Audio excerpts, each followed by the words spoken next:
সেই বনে বিচরণ করতে করতে ভগবান শিব দেখতে পেলেন ভগবান রামকে। ভগবান রামের আরাধ্য হচ্ছে ভগবান শিব, আর ভগবান শিবের আরাধ্য হচ্ছে ভগবান রাম।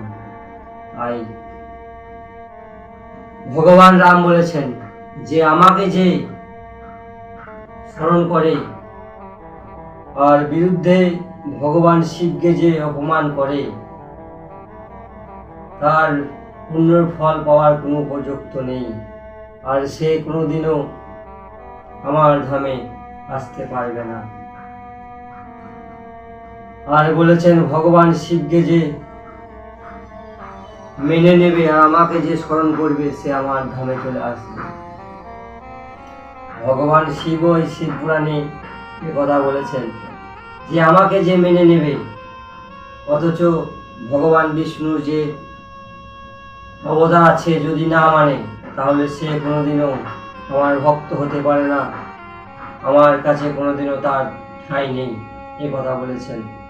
তাই ভগবান শিব প্রণাম করলেন, আর সেই সময় মা সতীর মনে কিন্তু জাগলো।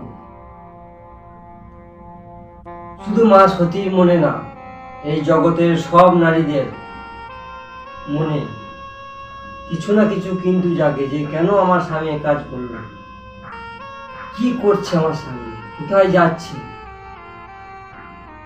তাই ভগবান শিব যখন ভগবান রামকে প্রণাম করলেন তখন মনে মনে মা সতী ভাবলেন যে এই ত্রিলোকের দেবতা আমার প্রভু শিব, তাহলে কেন ওই বনবাসীকে আমার প্রাণনাথ প্রণাম করলেন।